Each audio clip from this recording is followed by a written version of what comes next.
We interrupt our program to bring you this important message.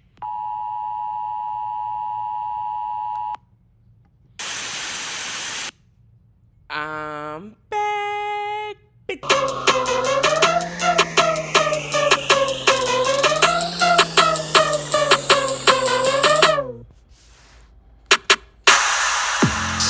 That still has a nice beat to it. Still seated twerking to bounce. New Year, and that song still has a vibe in 2025. Also, it's time for a new intro. I am in with a podcast change. I added the F.A.A.F.O to it, but I'm back with the same formula that has allowed me to be successful in the past. I've set realistic intention.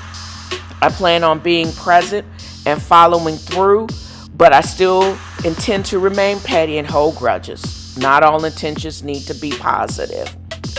Also, I will be unengaged and unbothered by people and things in my life that do not serve me. That means parasitic people, unsolicited judgments, biased newspapers, and mainstream banks. I will not apologize for maintaining my mental peace. Happy and unbothered and at peace because I'm at unbothered. All day, every day, being unbothered is my way. Join me.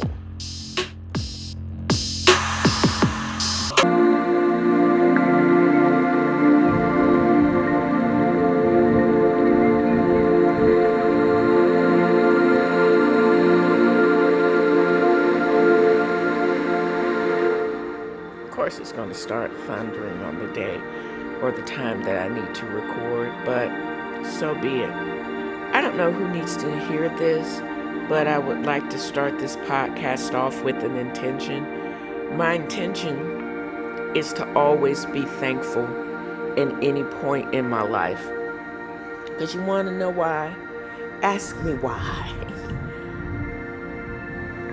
Because when we can be thankful, it keeps a concern down for absolutely nothing.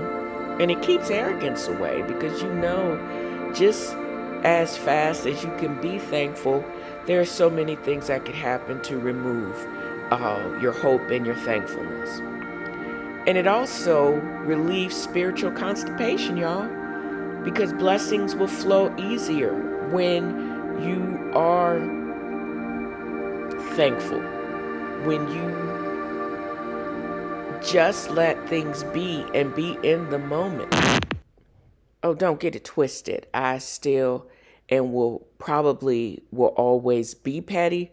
But just like Miss Tina said in her book, you can be both courageous and scared. Yeah, I can be both thankful for everything that I've been blessed with, even when I'm going through something, even when my stomach hurts, even when I still see tadpoles being laid in my pool. I'm thankful for the pool. I'm thankful for a job that allows me to make money, to be able to maintain those pools and dream of something more. But I'm still petty, and I always will be petty. Butterfly in the sky, I can go twice as high. So take a look, it's in a book, a reading rainbow. I can go anywhere. Where's to know and where's to grow, a temporal rainbow. I can be anything. So take a look, it's in a book, a tenfold rainbow. A tenfold rainbow. A tenfold rainbow. Maybe I'm too much of a Virgo to basically, but not too much of a Scorpio to be on some get back. Because the more I listen to Matriarch, the more I realize that everything, the way the book is structured, it's like Miss Tina Knowles used everything that in her past that happened to her in the present was preparation for her major purpose is raising her kids and just being a great mom and a wife. And she was also a brilliant businesswoman. From headliners, then we come back to Sacred and to the House of Darien, to the Darien clothing line, and all of that. How she became a default designer for Destiny's Child. And Beyonce, out of necessity, it's because the group and then Beyonce's needs were so much more than the vision, the short-sighted vision of the labels at that time. And all Beyonce really liked, she was not a great student. And her mom admits that, but she also was so talented and creatively gifted. Solange was that on a different realm. Both distinct personalities with their own distinct gifts, which were nurtured by their parents. And it could be said that Matthew Knowles really was a crap husband. He had his moments. He would act right for a minute. They would go through counseling and he would cheat again. Act right for a minute. She'd take him back. And then he would cheat again. And then in between, there was a paternity scandal. She still took him back. The things that would have taken out most people, maybe he decided to act right that last time because, holy crap, Beyonce got rid of him as her manager. And I have a bug in my house that I got to get. Maybe that's why he calmed down enough and had time to do the work, because being Beyonce's manager gave him a certain amount of cachet and exposure to the type of women that it appears he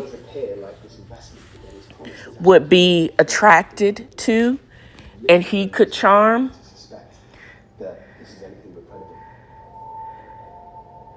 That literally are not his wife. And I can't even imagine how can you be so slick when both you, your wife, and your kid in their own respect are so high profile. And why would you want to knowingly get involved with someone? Either he's lying that I'm going to eventually leave her, or she puts him out. But then you do this, you'd say and you lie to both your wife and your side piece because you want your cake literally and eat it too. But those days of access are over because you're no longer the manager of one of the biggest pop stars and R&B stars on the planet, arguably. So he has no other reason but to go back to what he knows and who seems to be willing to take him back. Even though he has been disrespectful over and over again. To me, it just feels like marriage should not be that hard. You should be able to be faithful in all circumstances.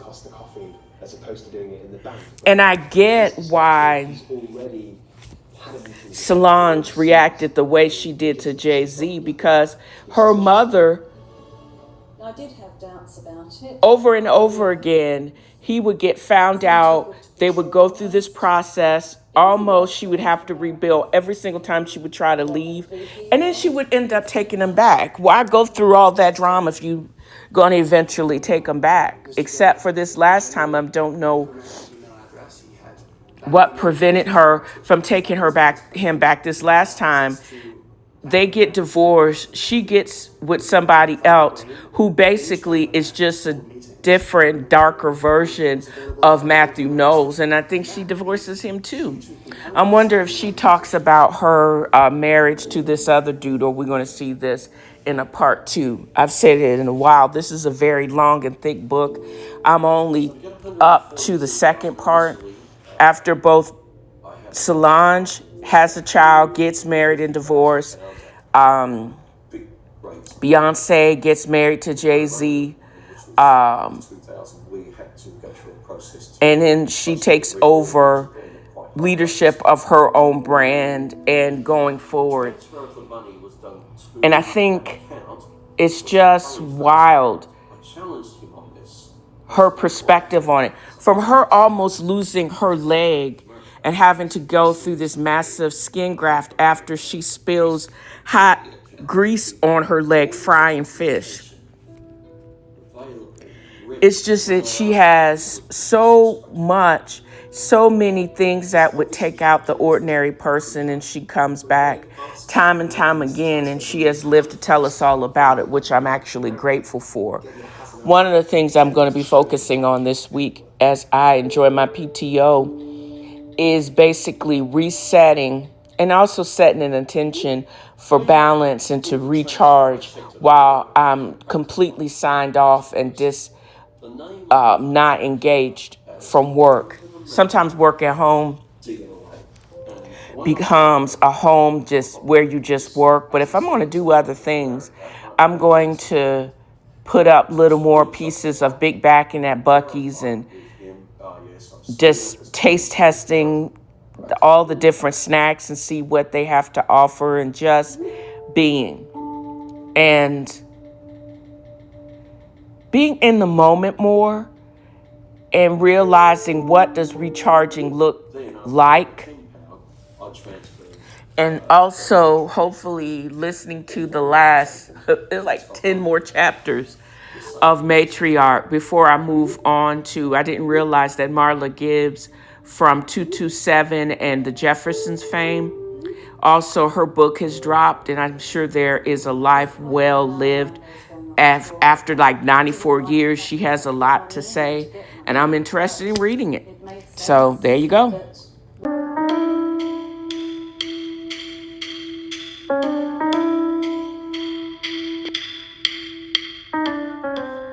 My apologies to Henry Mancini, but a riff on the Pink Panther theme is in alignment with a podcast segment dedicated to a fictional PI and all about true crime, or fictional crime in this case. Don't you think?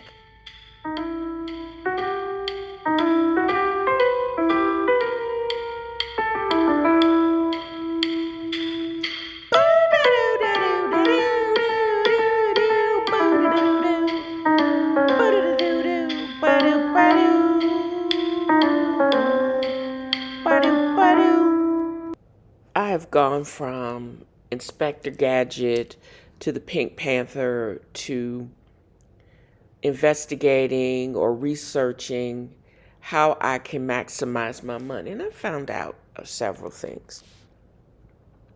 I'm still in my paranoid bag about there's few people or some people with access to a lot of the shenanigans that's going on in the business world from 2024-ish, 2025-ish on, that play the long game.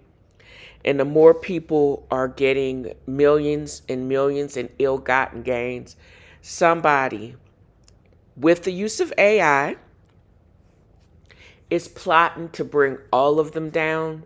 So I say this with a little bit of pettiness, or a lot of pettiness.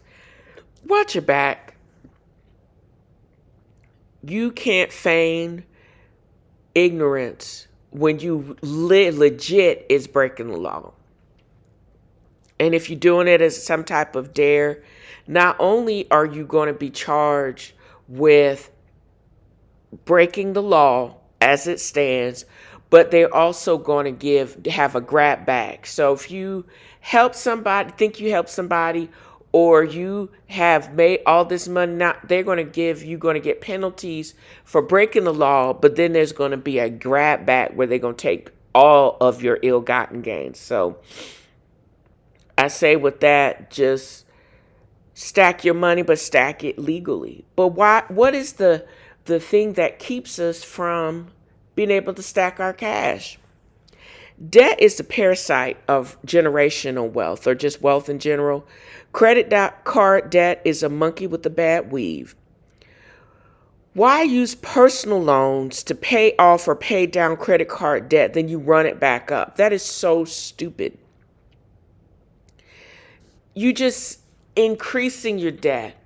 So my thing would be, if you actually truly own your home or have some type of equity in some type of investment, tap into it. Use a portion of it to pay down that type of debt, but don't go back to that debt because it becomes more explosive.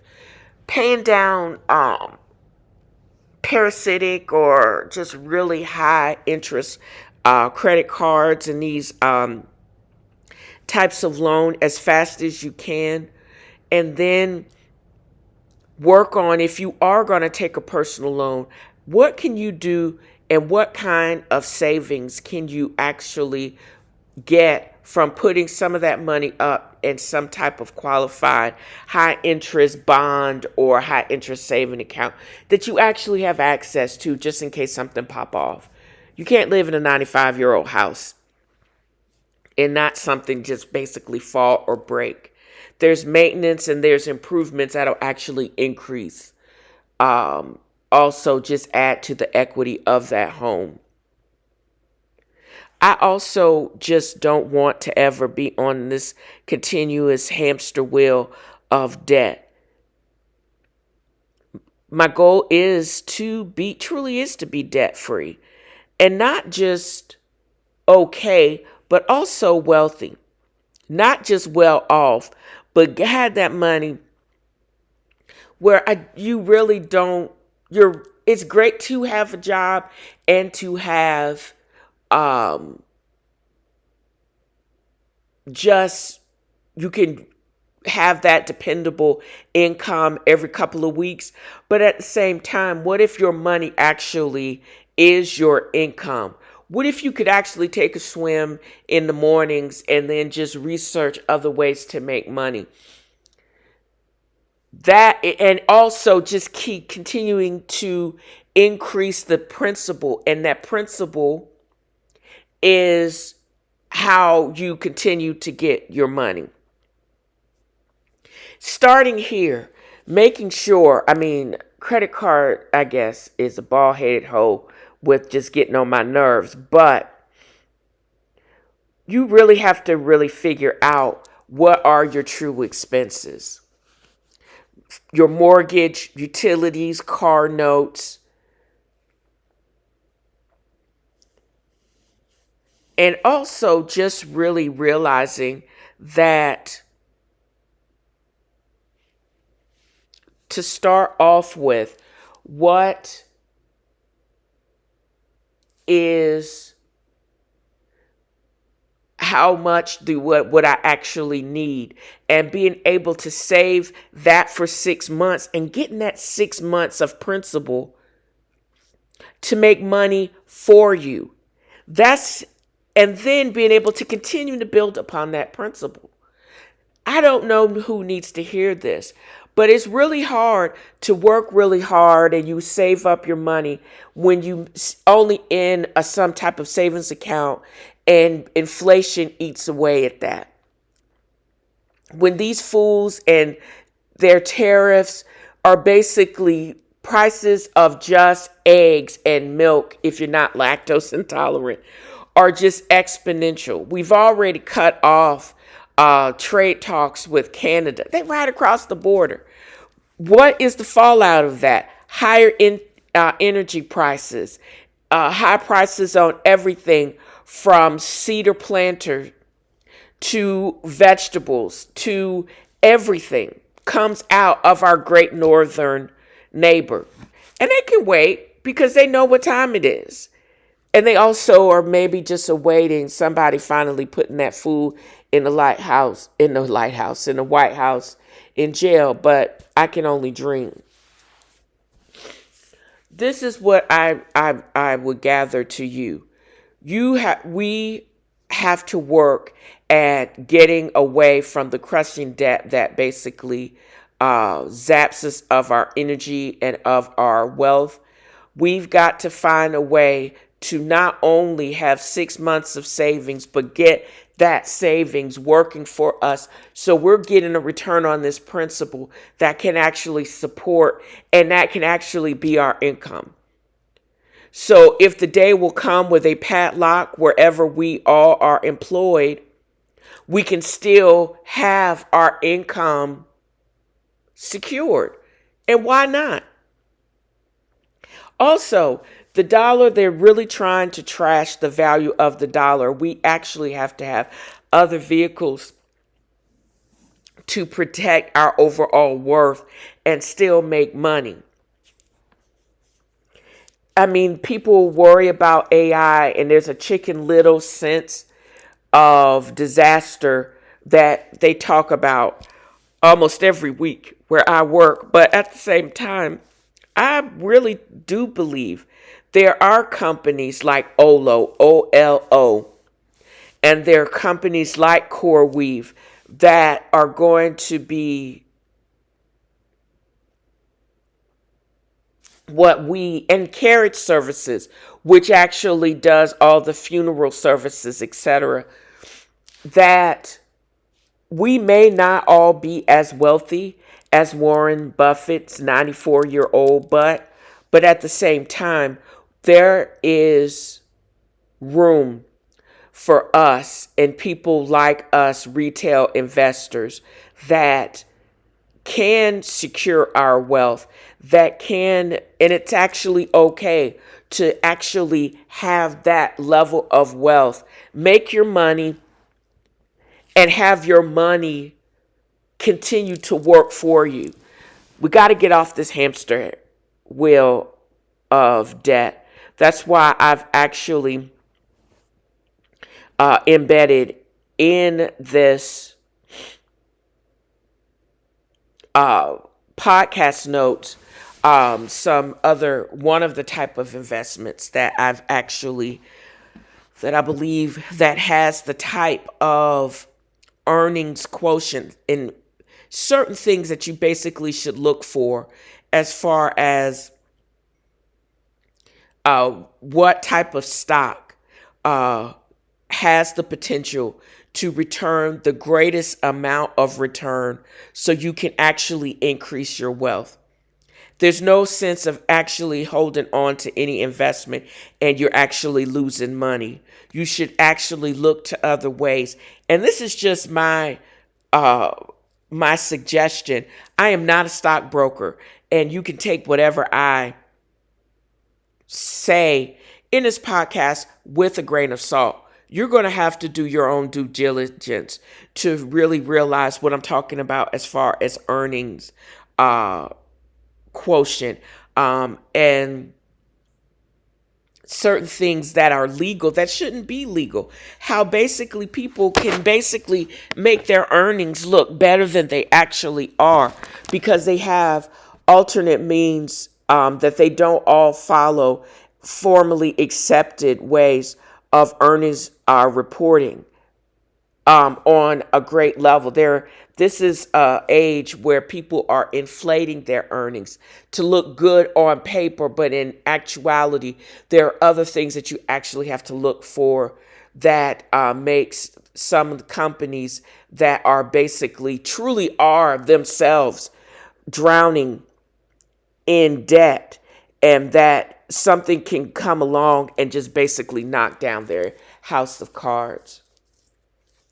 If you can actually get your money to work for you without losing your money, and you can get your money to make money for you without having to be on a 100-hour work week, That is actually good. And that's why one of the things that this is only one vehicle to potentially have your principal work for you without touching the principal.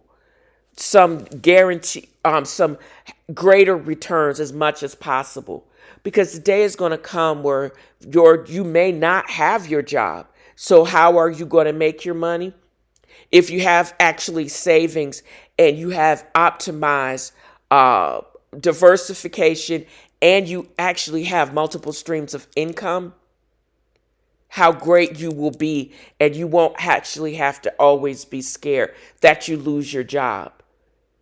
First, decreasing your debt load and getting your savings up and getting those savings to continue to work for you. That's how we have to go. And being honest with yourself, taking care of your shopping addiction, making sure that you have coverage for those things that are going to keep you where you are. If you don't like outside like me, make sure you make that house is paid, that note is paid. You need to actually make sure your utilities are covered, that you get Wi-Fi enough to be able to post podcasts or listen to your podcasts and listen to your true crime shows, because you don't really have to go outside. How much you actually have to pay in your phone bill. Those are the types of things, water bill. Those are the types of things that you actually have to actually have expenses per month. But if you actually have those savings put aside and are actually making up to a 40% return, how great and how much safer we would be, just in case they would padlock you in the next day. And maybe that should be our goal. Not everybody is going to have a severance package, but not everybody has to work themselves to death. You go down for a nap and you don't wake back up because you literally have worked yourself to death. For a messy bunch, the shady bunch, the shady bunch. I hope for checks is worth being part of the shady bunch. First things first, Diddy did it. Everybody know he did it. Worst kept secret in hip hop. This week was a lot. It was blazing hot, and they had one more witness, I think, on Monday. This is the U.S. versus Sean Combs. And the prosecution had one last witness. They rested, and then the defense had their closing arguments, and then the rebuttals. And I believe now the jury has started deliberations. But this trial, I pity the jurors because they're basically seeing hundreds and hundreds of hours of freak-offs, basically porn and snuff films. Even with the artist rendition of him on ABC News Live, he's a funny-looking dude. Close-set eyes and buck teeth. This is the worse than The Devil Wears Prada. This is The Devil Wears Sean John. There are Wild King Nights. We talk about possible white slavery. I don't know about all that. Diddy was the character. Sean Combs is the one that's going to jail. The prosecution and a lot of the commentators summed this up perfectly. This was an organization that wielded his power and his money just for his own entertainment. He did some very vile things, and specifically for his excitement and his entertainment, and it's disgusting. He has, for the last 30 years, he has talked over tracks to the chagrin of most people in the gang. And now he has refused to testify on his own behalf. I think that's really rich. And also, 50 Cent ain't shit. He basically is the producer of the BMF documentary as well as BMF, the limited series that is now in its third season on Stars. And he said something. There's a character in this most recent episode named Daddy that BMF and their money laundering record label uh, basically buys out her contract. And I don't know if this girl's name is Cassie. All I know is she's some tall, light-skinned girl that basically is begging for drugs and calls dude daddy. We know 50 Cent is petty and he is the world-class troll, but that was way too on the nose. Well, it was just on the nose, and I wouldn't expect any less from 50. I mean, he has his own multi-acre studio. So there you go. And why you, just like Lizzo say, why do men aren't great until they actually have to be great?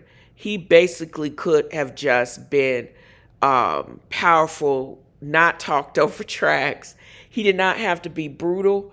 He could have actually hired consenting adults to do his freakiness,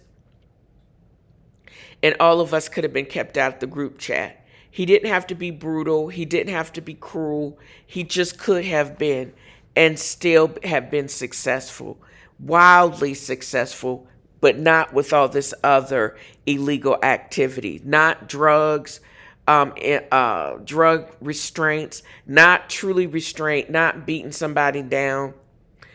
Didn't have to do any of that.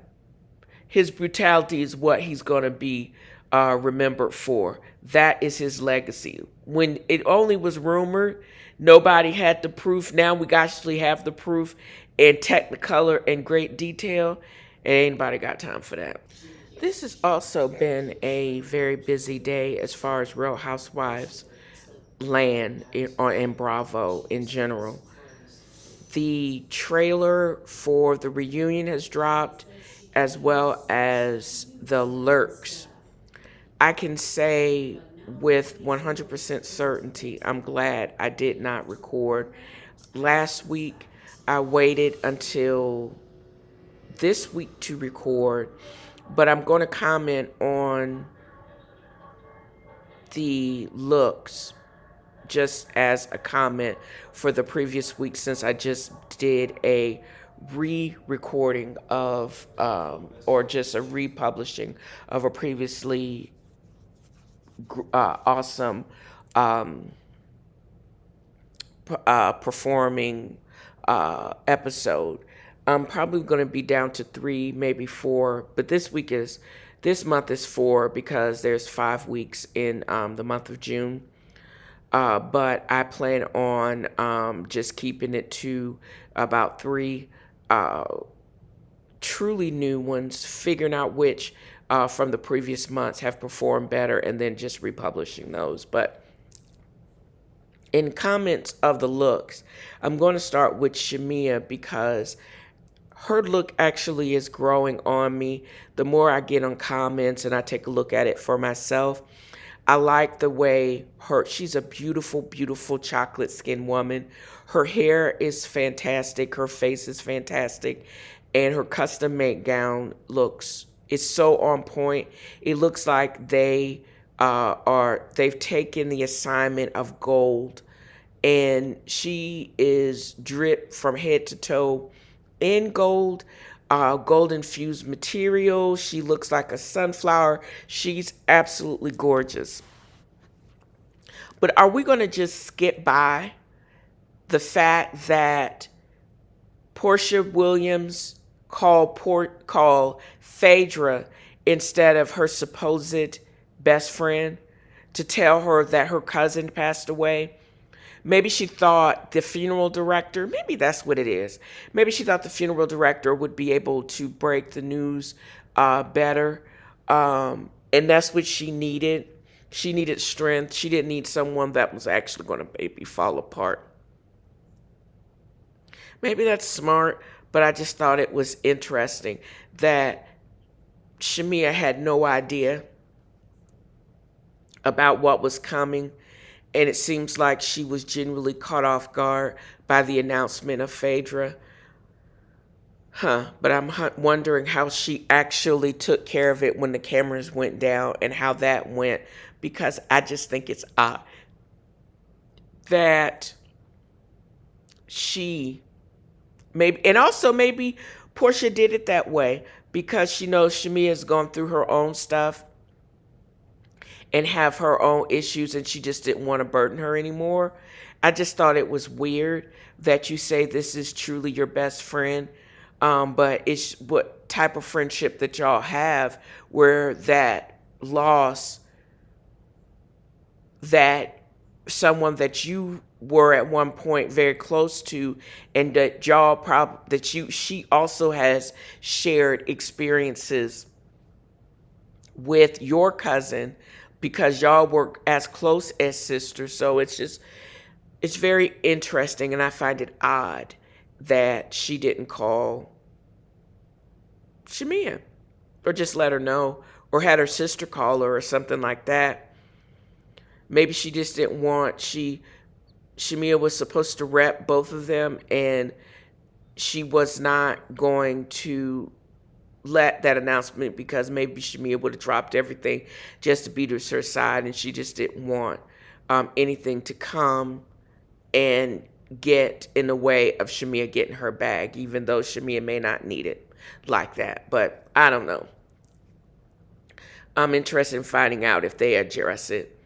What I find it interesting that Britt lied about, because basically Shamia on social media not too long after that explosion by Britt Edie during last week, she made it clear she has her own glam. She doesn't really need her own glam. And it appears that whoever is styling Shamia is an individual, and she really doesn't need copy anybody else, lean on anybody else, or not pay whoever is working for her, because she looks absolutely fabulous. The toss-up is between her and Portia. Shamia,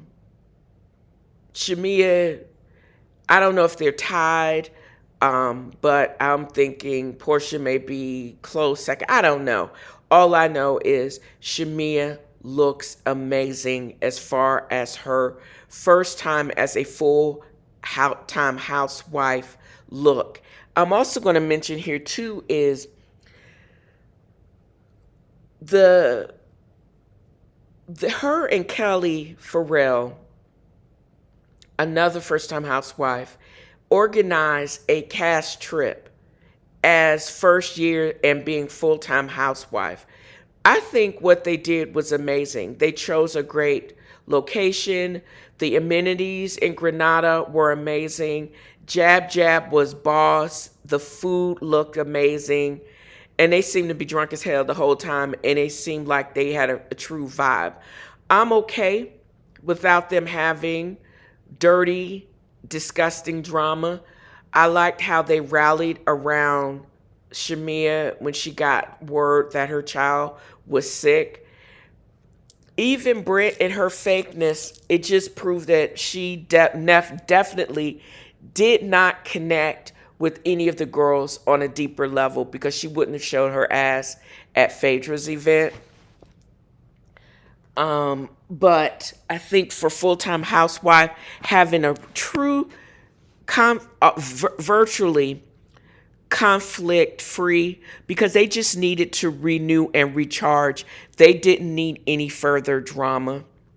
And even though it seemed like Britt Edie was bent on drama because they weren't paying enough attention to her, they didn't give her that moment, because it seems like she was searching, instead of searching for a connection for the rest of the cast, she was searching for a moment to highlight her, and all we got was fakeness and mess and meanness, and nobody ain't got time for that.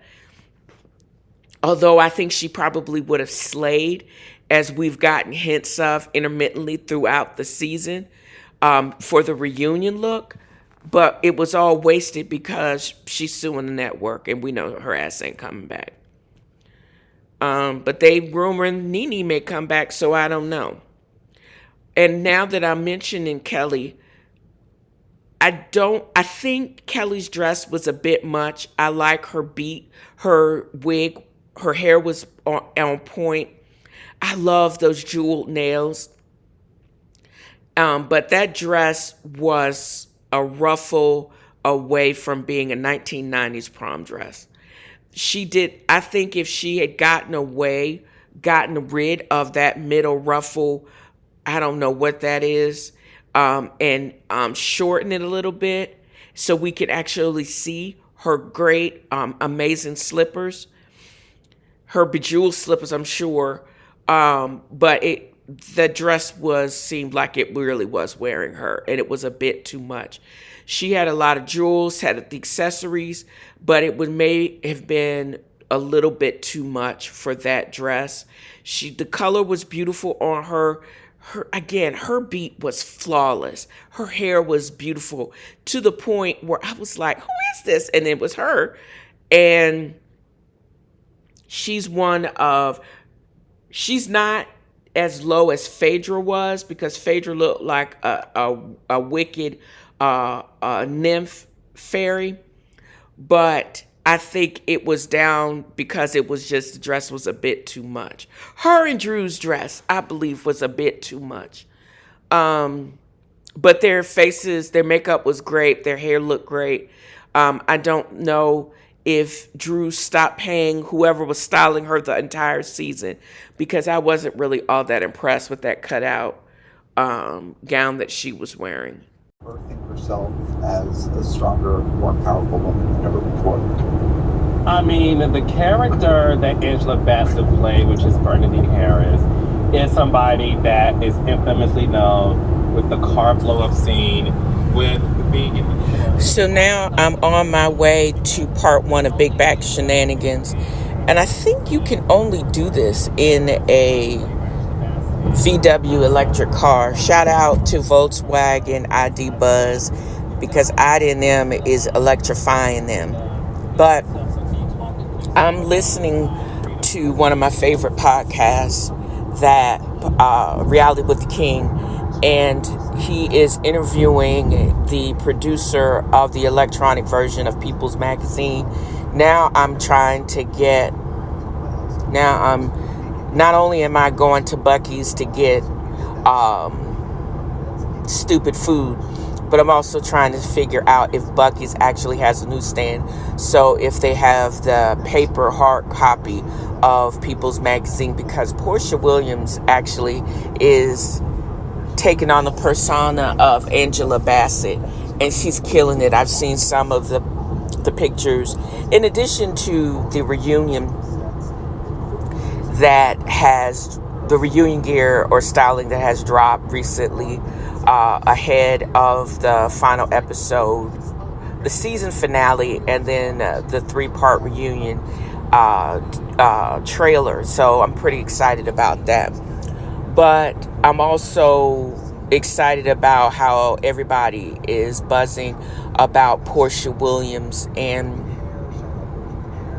she looks gorgeous. No matter what you can say about her being stupid or vapid or kind of very selfish, she basically is stepping into what Bravo basically hired her back for. She's officially an OG, and she got out of this situation, and you can tell the situation that she got herself into was made for reality TV.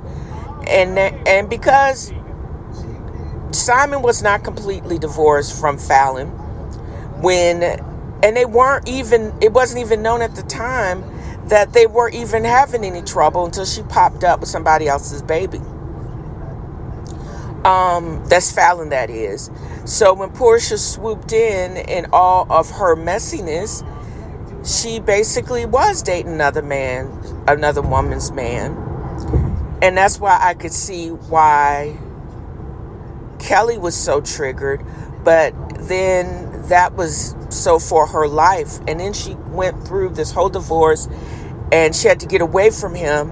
in order to get back to her fabulosity. But it was different than her first marriage with Cordell, where she didn't walk away with anything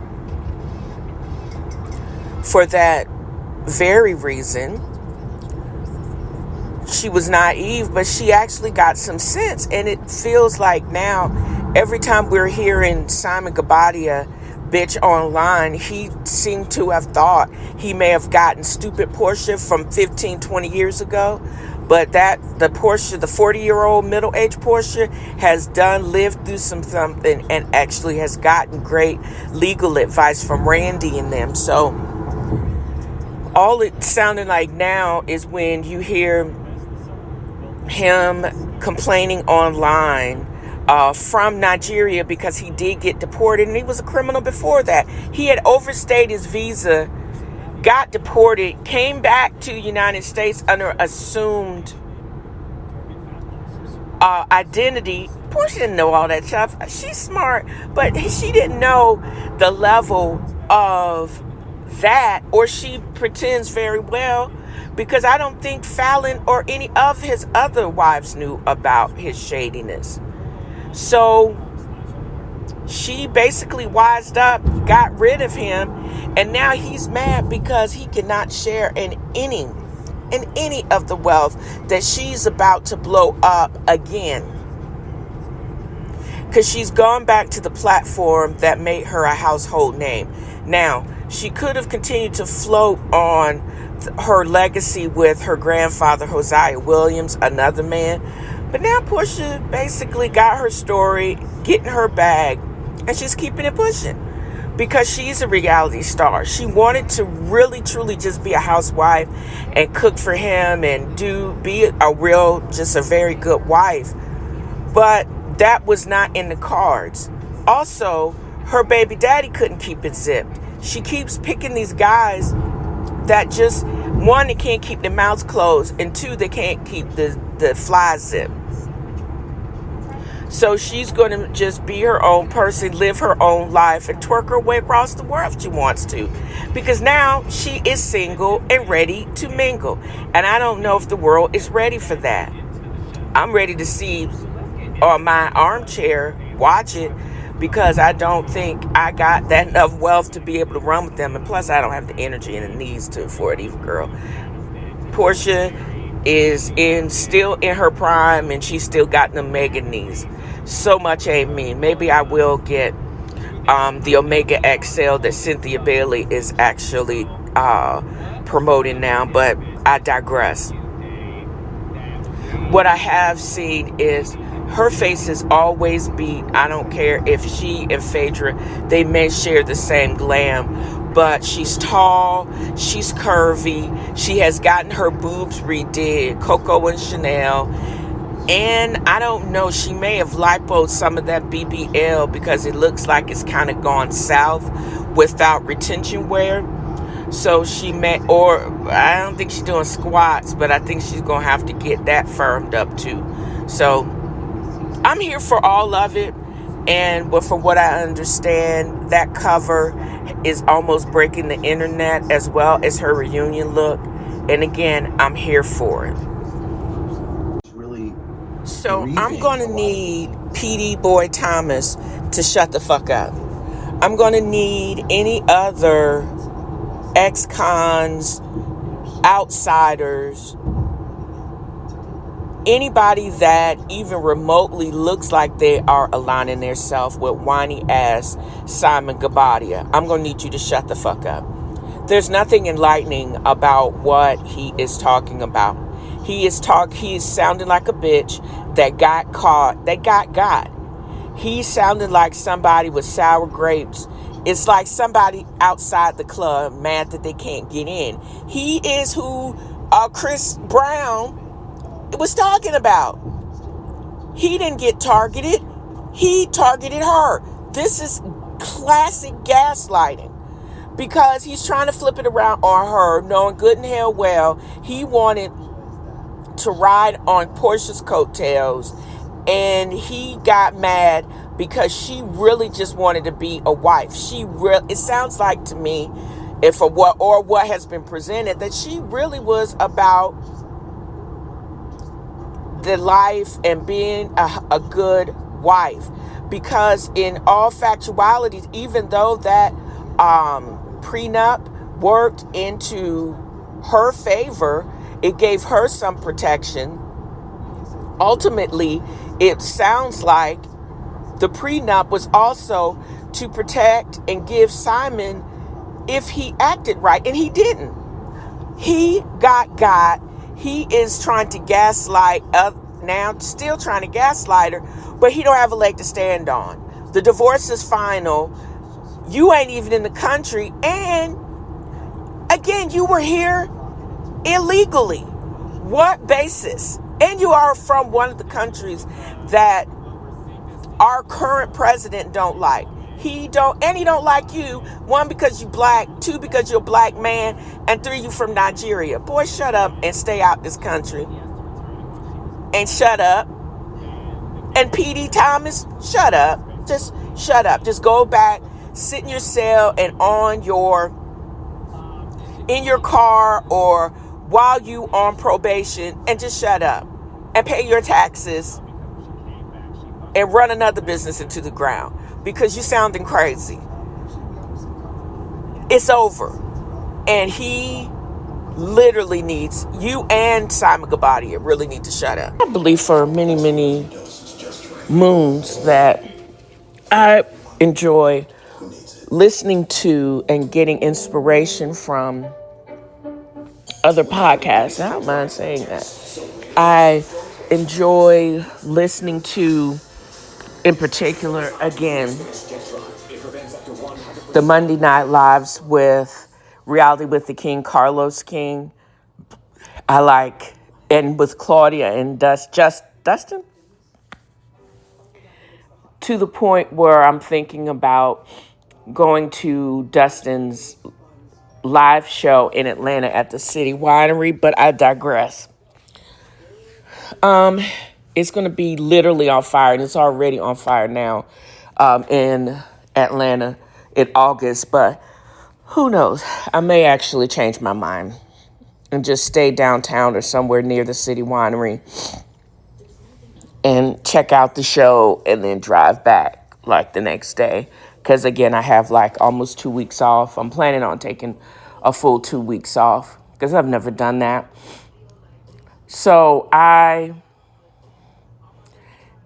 can do pretty much anything through God's strength in me. I got my knees all injected and I'm moving accordingly. However, again, I digress. I say all that to say about getting inspiration from that particular podcast is because he did not address this latest episode of Real House of Miami on his live. They were focused in on the Brit Edie and the Real Housewives of Atlanta of it all. I'm wondering how lit this next live is going to be now that Portia's divorce is settled, or even though Simon is complaining about he's going to appeal it. I don't think it works that way, Simon. I think they ruled not in your favor in that prenup.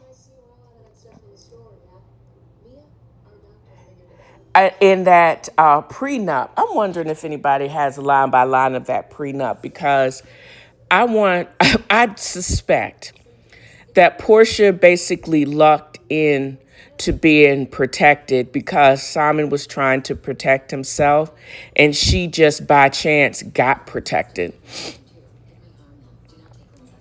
And it wasn't because she was just so smart and calculating it of it all. I think she learned and got burned her first time, and she literally had Randy and them take a look at that prenup. But I asked 2 things. Like, she called Phaedra of it all when her cousin Lonnie suddenly passed away last year. She didn't call Shamia. And we are seeing Carlos King interview everybody but Portia. And this latest, we got her doing and having an exclusive cover on People and he speaking to the actual production executive producer of that on his show, but we haven't seen her speak directly to this or speak directly to him. And correct me if I'm wrong, y'all. Did y'all remember when she literally dragged Kenya across the stage and got in her face, bucked up in her face, dragged her across the stage? Then Phaedra and Nene was trying to tell her to be quiet, and Carlos literally picked her up and carried her off the stage. Didn't we see that? Am I missing that? And yet, she has yet talked to her. Is she saving an exclusive, or is she doing what Portia does? Y'all gonna have to pay me extra for the real tea. And that's what we're getting. If you don't get it on the YouTube channel and you don't get it on the show, that means she's not going to talk to you. And is it voluntarily to get exposure, or that she knows that Carlos King is going to ask her some questions that she really doesn't want to answer directly? She can hop around the question just like Drew did, because I still don't believe Drew. And I'm wondering if she'll come up there with her bubbly disposition, or if she does what she does best, she shuts down and she won't tape and she won't speak. So, and I don't think she can bully him into getting the tea if you coming on his show. And maybe that's what's missing. And they dropped that teaser, and they basically saying how Portia basically got the girls together and kept things moving. I don't know if I'm with this world of Portia self-producing anything, because we're not going to get reality. We're not going to get truth. And I'm wondering if the Angelas of it all will not allow, and even with her little loud little self, she's like a phalange or a metatarsal or a tarsal. I call their little long bones. That's who Kelly is, Pharrell is. I'm wondering if she was allowed to get away without answering a direct question, or if she basically just looked. Now she's a beautiful woman, but Portia Williams, formerly Gabadia, in this self-production is trash. And I'm not here for her tiptoeing around the truth, not answering anything direct, and standing on mean girl behavior. I'm not. And I'm hopeful that it does not get away with it. And that's all I got to say about that. But I said all of that to say, I really wasn't supposed to be talking about Portia. I was talking about how Carlos' perception, how he is on the side of, these are some beautiful women. He likes to see opulence. But why doesn't he see the mean girl mentality?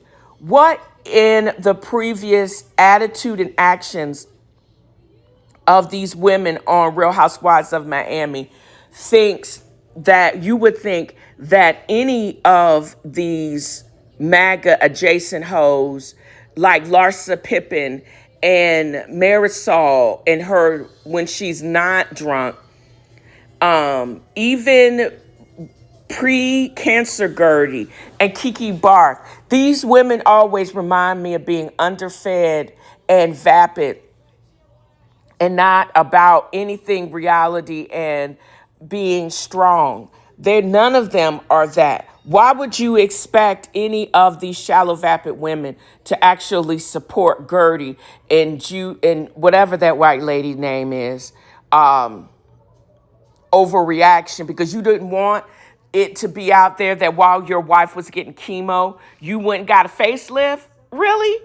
That's why that allowed you to throw something that's called assault, bitch. And they've been mean girl and Adrian. I don't know where I stopped, but as I was saying, They went on pause the first time for a bunch of mean girl, racist, dumb crap, and they getting ready to go on pause again, probably for the same reason. And it would be deserved because ain't nobody, if this is all they got us with the first couple of episodes with the stupid fight between Lisa Hawkstein and Larsa Pippen. And again, they both got duck lips. And they're overdone. I'm tired of all the Botox. I'm tired of all the fillers. I'm tired of all of it. I'm tired of them pushing and pretending to eat. And they're mostly drunk. So, and this erratic behavior. Julia, that's her name. Julia, the Russian probable prostitute. I don't know. I'm just not feeling it. And they're going to have to do something differently because I'm not going to be able to stay up or even watch it the next day. And I'm also not going to be able to watch the after show because there's no resolve. Again, they're skirting around the issue. Nobody's telling the truth. Nobody is making these women tell them truth. And if you are supposedly clocked in and we paying you $1 million an episode and you doing this mess, okay, it's more than showing up glamorous and looking pretty. What exactly is going on with your life? And why are y'all trying to pacify a white lady, Julia, in her awful behavior for this African-American woman just because she's trying to tell you the truth? Her reaction was just so over the top that it was just so, and again, it was just so dumb. But did Gertie and her big mouth deserve to be assaulted? No, because that's exactly what it is. But neither did Julia need or deserve to be pacified by all of those women. They were basically, well, she brought it on herself. That's what it seemed like Kiki did, but there would have been no way that would have even been shown on camera if it was Gertie, who they're saying is over the top and too much. Or are they trying to gaslight her and say this is what you get when you're supposed to dim your light and bow down to Julia because she did something dumb, like get a facelift while her wife is going through chemo? Girl, bye. Anybody got time for that at all? At freaking all.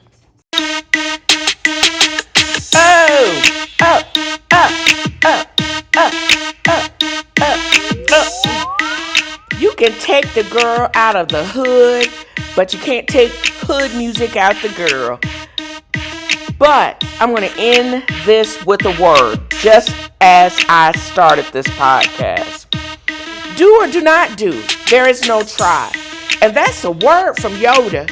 I hope I have conveyed just how much fun I have had in creating this podcast. I've got my mojo back.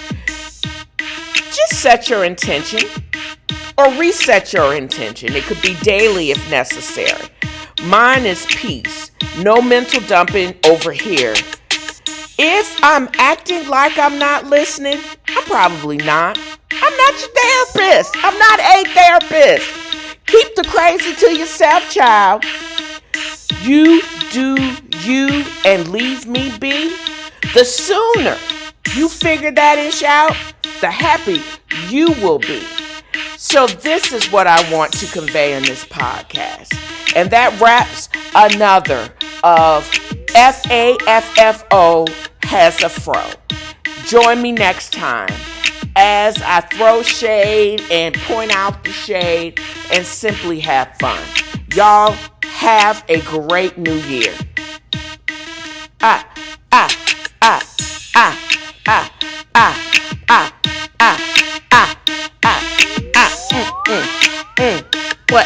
What, y'all? What?